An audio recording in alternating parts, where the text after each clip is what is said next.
Përshëndetje Sokol, mirë se keni ardhur në Solo Intervista. Përgjatjeta, kënaqësi e me ju. Ne kemi zakon që të ftuarët gjithmonë tregojnë diçka për karrierën e tyre. Juve keni shumë për të thënë, po Faleminderit për ftesën dhe kënaqësitë në këtë platformën tuaj. Falenderoj edhe për pyetjen një fillimin në formë komplimentuese, uroj ti meritoj ato që thoni, ka dhe të tjerë, ka besoj edhe njoh dhe ti se ka dhe të tjerë bashkës, cilët kanë shumë karrierë shumë të gjerë në punët e tyre, në profesionet e tyre, si punë edhe shumë kontribute në qoftë profesionalisht, qoftë në shoqërinë në cilën jetoj. Puna ime në këtë çast që flasim, jam arkivist në drejtorinë e përgjithshme të arkivave në sektorin e gjuhëve të ralla. Detyra jon është merremi me dokumentet në gjuhë jo shqipe, dhe e keni fjalën për ato gjuhë që konsiderohen të ralla, që janë latinishtja, osmanishtja dhe greqishtja.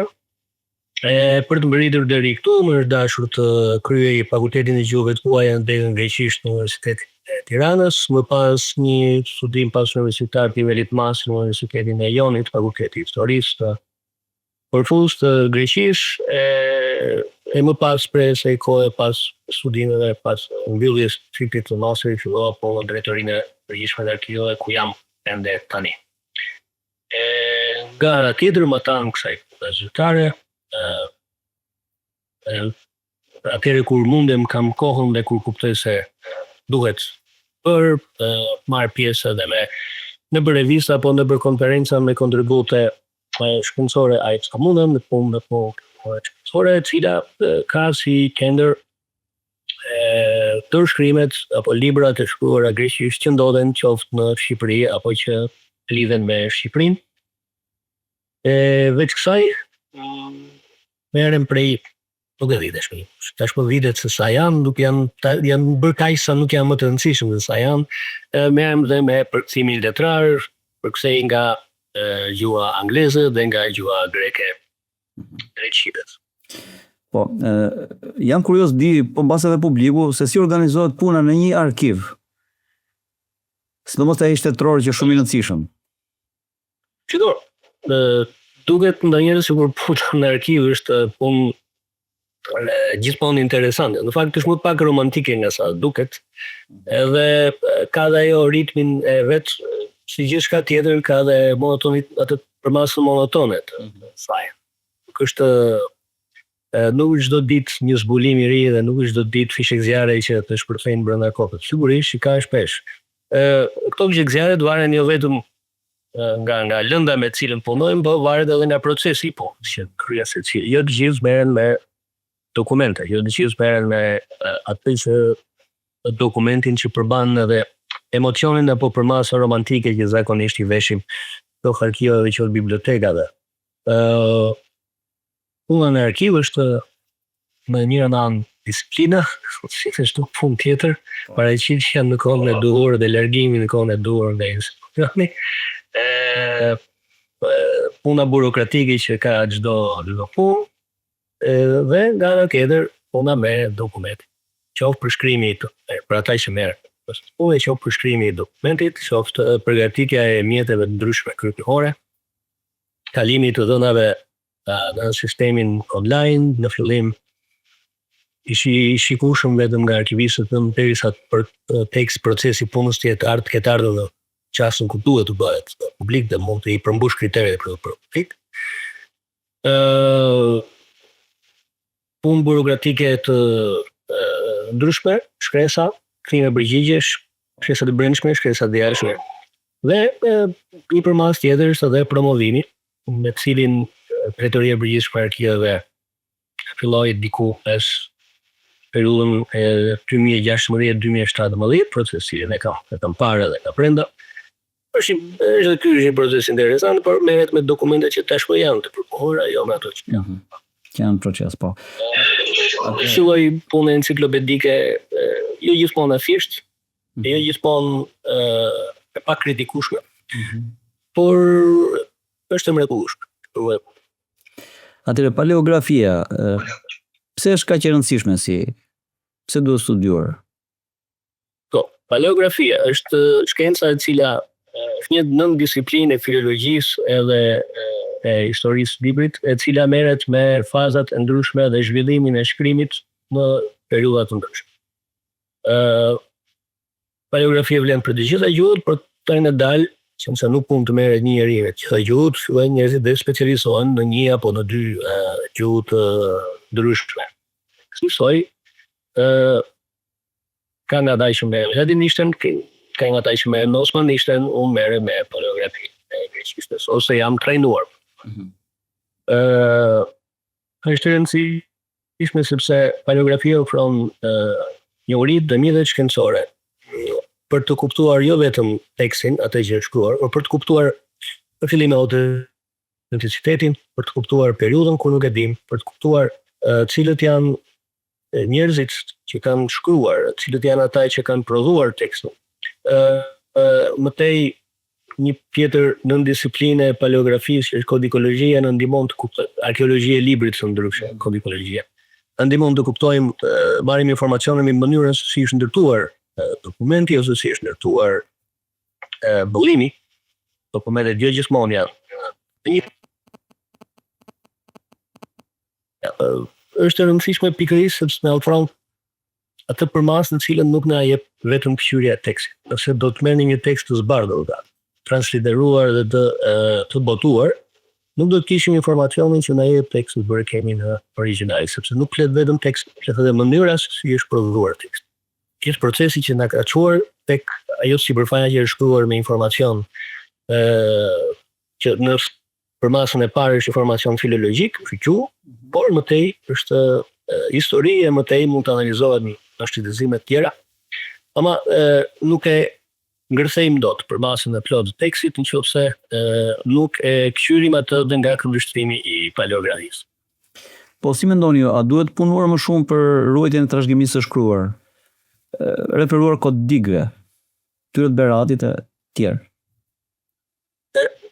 Kod digët apo trashëgimia arkivore është e ruajtur në çastin që flasim. Mund të kemi propozime për kushtet e ruajtjes, por është një proces i cili vazhdon në vimësi, duke se mbaron në një çast të caktuar. Mbyllet kur, pasi gjithçka zhvillohet, gjithçka lëviz, ruajtja është aty, gjithmonë nëse ka fonde mund të përmirësohet, gjithmonë ka hapësirë, por ruajtur është. Trashëgimia arkivore është e ruajtur. Ajo që mungon, ose ajo që nuk është më trendi, është studimi i trashëgimisë arkivore. Pakush punon tashmë me dokumentet origjinale, pakush viziton në arkivi, pakush studion në distancë qendrën arkivore. Edhe akoma dhe pak janë ata që din të merren me dokumentin si përmas fizike, jo vetëm si përmas tekstore. Në këtë aspekt nuk e di cili është shkopi magjik, sepse jemi në një situatë kur kemi nevojë të kurje të popullsisë, nevojë po, por kemi probleme të tjera që veçojnë përpara se të rritet nevoja. Kemi të kurje të popullsisë, kemi largim të popullsisë, kemi paksim edhe për shkak të dinjshmërisë ulët, edhe për shkak të emigrimit, kemi institucione arsimore që mbyllen ose institucione arsimore që nuk ekzistojnë, të duhet të ishin, por nuk janë, nuk kemi trashëgimi në aspektin e paleografisë, nuk ka dëshirë ose do përpiqem të kujtoj, nuk më mend të ketë ardhur dikush të më ketë pyetur se si mund të merret me këtë lëmi të studioj, po. Të kombinimit të historisë dhe filologjisë. Dëshirën do ta kisha, po askush nuk ka dëshirë të vijë dhe të merret. Kështu që problemi nuk është thjesht ruajtja e dokumenteve. Dhe kjo vlen jo vetëm për paleografinë e greqishtë, por vlen edhe për paleografinë e çdo dokumenti në çdo gjuhë të tjetër përveç greqishtit. Edhe paleografinë e shqipes keq. Dhe me këtë përpiqem të them që problemi nuk është vetëm ruajtja, problemi është pse i ruajmë, që ti studiojmë. Atëherë nëse nuk kemi studiues, kjo është problem më i madh. Sigurisht ruajtja është domosdoshme, por është domosdoshme studi. Po. Atëherë çfarë është fjalori urban? Shumë interesant. Fjalori urban është një dikur një ide ishte fjalori zhargonisht. Zakonisht po ai, po. Në zhargon, në shembullin e fjalorit urban ka shumë urban dictionaries ose fjalor të ngjashëm në gjuhë të ndryshme, dikur mbajmë në vitin tani, bashkë me një mikeshta asaj kohe, Angela Cicopano, 2014 jo. patën dhe demo. Kurdo? 2014 jo, më përpara. Diku aty, nuk e kujtoj ta dama vitin, 13 ose 14, patëm idenë e filloi një bisedë kështu përmes komunikimit virtual, ore si son kësaj si son asaj, dhe diku në një çast u krijua një bazë të dhënësh, të cilën Angela e mori dhe kaloi në Platform. faqet në një platformë, u pasurua deri në një çast ka vullnetarë të ndryshëm, dhe pastaj është aty online, nuk e di nëse pasurohet më, sepse nuk jam futur ta shikoj më.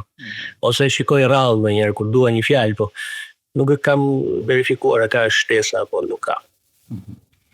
Mund të flasim diçka për përkthimet tuaja? E kënaqësi. Janë shumë, duhet kohë gjatë. Jo, në fakt kam një kuriozitet për jo disa tituj dhe pastaj diçka për Orwell, i ka gjetur ca gjëra, por nuk e di. Domethënë e ka parashikuar ai të ardhmen këtë që po ndodhet sot George Orwell. Shiko, duket në ca çaste sikur ka parashikuar, duket sikur na ka paralajmëruar, duket sikur ka qenë njohës i mirë i sistemeve, po të gjitha ato ndoshta vlejnë. Nuk është se i drejtoi gjithë botës, Orwell i drejtoi një pjesë konkrete të botës që e njihte ai më mirë, por gjithsesi në ca gjëra realiteti ka treguar se nuk i kish pasur gabim. Përpara se të jetë një lloj profeti apo një lloj parashikuesi edhe paralajmëruesi, Orwelli është shkrimtar, është gazetar dhe pastaj shkrimtar. Dhe ka ndërtuar një vepër letrare. Edhe ajo vepër letrare, sado që përvoja e leximit mund të kaloj, mund të sjell, mund të provokojë çaste të rënda dhe emocionalisht të rënda. Edhe unë vetë kam kaluar çaste të rënda gjatë përkthimit, që shqetësime, prishet gjumit, ëndra të zymta, kisha fobinë e përndjekjes në jetën e përditshme. Sepse është procesi normal i futjes në atmosferën e tekstit, aq më tepër kur është një roman i cili kërkon javë të gjata, unë edhe vetë ju fillon dhe futesh në atë pjesë. Është çdo përkthyes ka përshtypjen e kalon një formë të tillë përfshirje, e fillon të bëhesh pjesë e librit. Por më tan kësaj, romani 1984 i Orwellit është një ironi. Është një ironi me botën, është ironi me realitetin. Përpiqet të bëjë një parodi me ato gjëra që janë reale, por që nga ana tjetër i kthen përmbys. Prandaj dhe quhet roman distopik, pasi nuk ekziston ai realitet, si i përshkruan Orwell. Paktën në atë formë është i pamundur. Ka aty element, ka mesazhe politike, patjetër. Thash Orwell ishte gazetar, dhe ishte gazetar politikisht i angazhuar. Edhe libri tjetër që ishte shkruar më herët, Perma Tafshëve, ishte i gjithë politikisht i angazhuar dhe i gjithë i ngarkuar politikisht. Është për masa tjetër që ka qenë sikur ka paralajmëruar pasi është libër politik.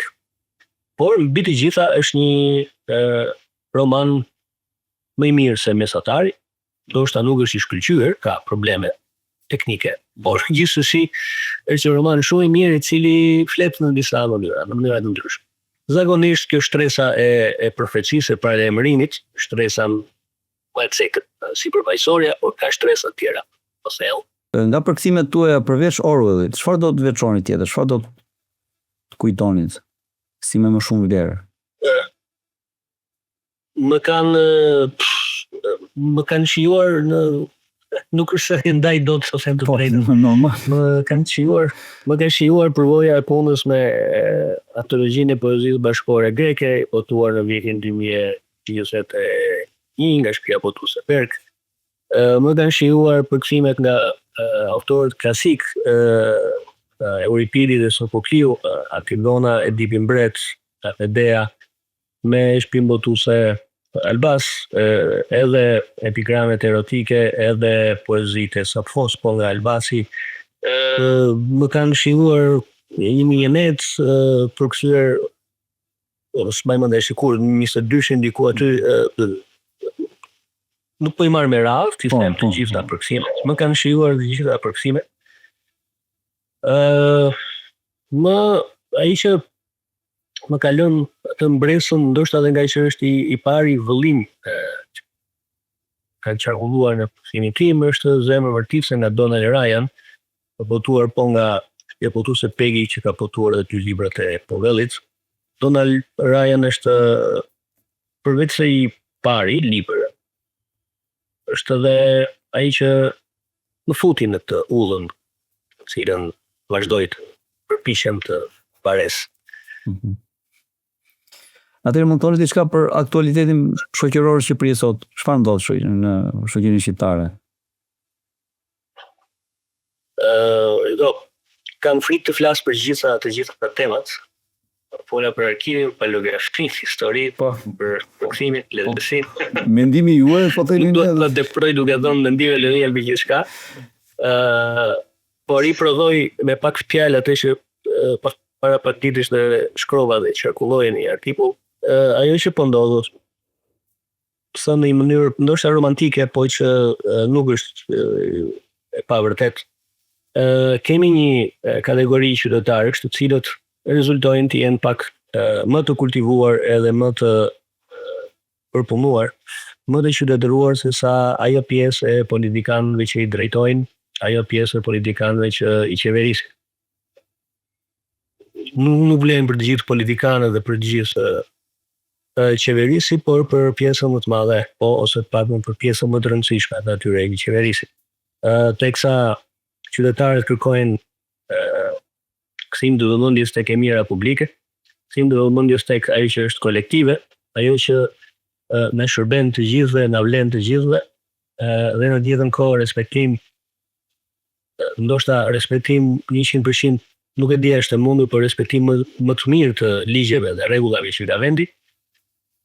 Politika merret me format e veta tradicionale, kërkon përfaqësues, kërkon negocim, kërkon politik, kërkon të rigjeneroj politika. E di, jeta nuk mund të zhvillohet ndryshe, janë shkëlqyeshëm këta. Por ka dhe një zgjidhje, o sikur vallë, ata që kanë marrë përsipër politika, ata që kanë marrë përsipër qeverisin, qeverisin me ndërgjegje, me vërtetësi, duke respektuar ligjet. Kështu që kjo ftesë, jo për të bërë palë në politikë, e protestuesve që i shohim. Kjo ftesë që nuk synon ti propozoj ata si palë, nuk po propozon zgjidhje konkrete përmes veprimit politik të tyre. Është një ftesë që na fton të kthehemi moralit, kthehemi vlerave njerëzore, edhe të mos vazhdojmë kjo farës, që quhet progres, por që për fakt është progres pa njeriu brenda. Këtë e shoh si një, ndoshta edhe rrethanat janë të tilla, por këtë e shoh si një lloj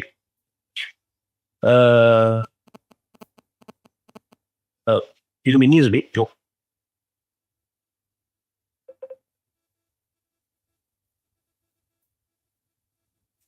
Po, atëherë, jirët publicistika, pse mendoni që nëpërmjet publicistikës jeni më afër publikut, sesa nëpërmjet librit, krahasuar me librin? Jo, mendoj se janë mënyra të ndryshme për të komunikuar. Nuk jam autor, kam një libër që ka përshtatur pravat mitologjisë greke. Po ky është i vetmi, kështu që unë nuk komunikoj me publikun si autor, komunikoj si përkthyes, edhe atëherë kur ka një punim shkencor, është një komunikim me publikun konkret, është ata që merren me atë punë, ca herë vjen nevoja për të komunikuar, për të artikuluar ide edhe në formën e publicistikës. Kjo është edhe nevojë në teatr, besoj. Nëse jo të gjithë, ka njerëz të cilët shkruajnë sepse kanë domosdoshme të shkruajnë, një nevojë e brendshme për të shprehur, por nga ana tjetër në çaste të caktuara është edhe një shërbim publik atëherë kur kuptojmë se mjedisi mendjet e bashkëkohësve kanë nevojë për një ide, të cilën e shoh se nuk po e qarkullon dikush tjetër, mendoj që është detyrë shoqërore e secilit ta kryej këtë hedhje çarbulli të idesë, një mendimi, të një analize e kështu. Që kulturë të komunikuar jo përmes mund të kemi drejt të drejt, e cila më pëlqen, është e këndshme dhe kjo. Zhvillohet mirë. Sokol, si mendon ti, pjesa e ditës po themin e intelektualëve shqiptar, e atyre që janë mendjet më të mira që ka Shqipëria, apo e bën si duhet detyrën e saj? Apo e sqaron publikun, siç po mundohesh dhe ti në mënyrë vullnetare në rastin me të mbizicikim? Shiko, emërtimi intelektual që u jepet zakonisht një kategori e njerëzish, nuk përbën një detyrim nga këta njerëz për të shërbyer publikut edhe tjetër. Është mbetet e vërtet edhe mbeten fjalë monumentale reagimi i ndjerit Ismail Kadare kur dikur e pyetën dhe i thanë ç'mendon ti për Shqipërinë, në një çast caktuar që nuk kujtohet çasti, por më kujtohet përgjigjja e tij. Pa nuk kam një kontratë me shqiptarët, që është e vërtet, por nuk kam një kontratë me askën. Nëse dikush e bën, por është detyrë, që do thotë se kur dikujt i japin titullin intelektual, edhe nuk e shohin të reagojë si një intelektual. Ka dhe kështu. Po, ka. Nuk e kërkojnë.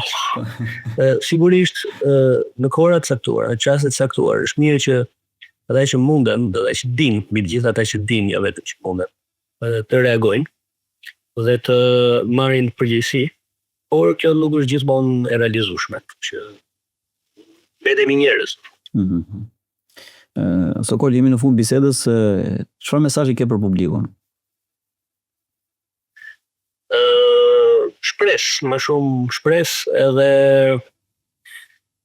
jo vetëm shpresë të vdekur, por shpresë me dashuri brenda, sepse nuk mund të ndryshoj asgjë vetëm duke e parë realitetin apo tjetrin si njësi e shkëndryshme, si një njësi me vlerë monetare, në qoftë se nuk futim në ca aspekte, në pak më shumë aspekte të përditshmes, edhe dashurinë dhe shpresën se dashuria mund të ndodhë, dhe se realiteti mund të ndryshojë, asgjë nuk ka për ndryshuar. Dhe ndryshimi nuk e sjell për masa lëndore. Për masa lëndore mund na jap ca komoditete, na bëj të ndjehemi pak më rehat apo të kryejmë ca veprime më rehat. Por kënaqësinë edhe hipotetikisht lumturinë e jep vetëm për masa mendore dhe emocionale.